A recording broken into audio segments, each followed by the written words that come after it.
Thank you very much. Thank you to everybody who has turned out today. I'm here on behalf of Scotland's trade union movement to associate ourselves in the strongest possible terms with the aim of this march, which is for a ceasefire immediately and an end for the genocide in the Gaza Strip and in the West Bank of Palestine.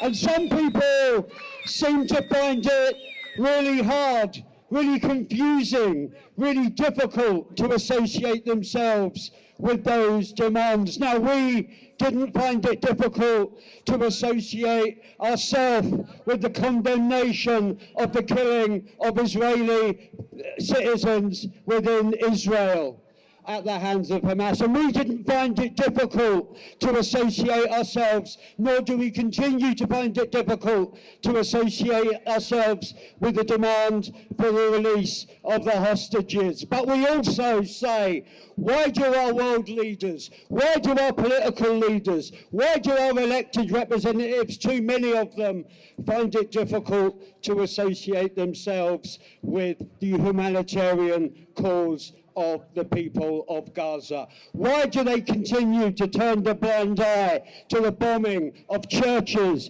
of hospitals, and of civilian enclaves? Why do they find it so hard to turn a blind eye to the bombing of the Rafah crossing, which is meant to be the very escape route that people are being offered? And why are they so pleased that finally a small convoy, a convoy not even enough to touch the surface of the humanitarian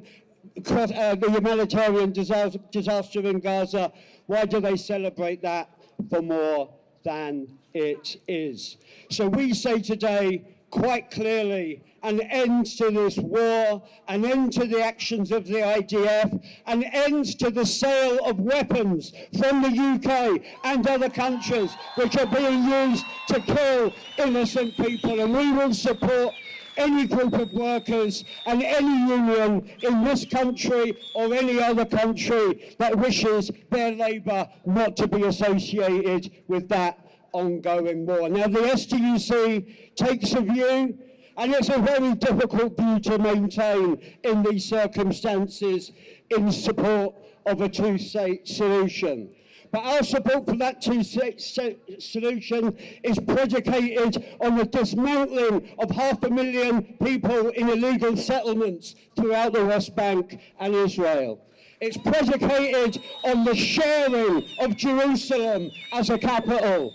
It's predicated on equal rights for all people in all states and no discrimination against any given people. So yes, we still aim, we still hope, we still march for peace and a two-state solution, but that can only be achieved through justice. It can only be achieved through adherence to international law, and we call on our government, we call on all of our political leaders and all of the people of the UK and Scotland who increasingly are saying with one loud voice, ceasefire and end the war, that should be our mission. March today, march for freedom, march against war, march for peace. Thanks very much.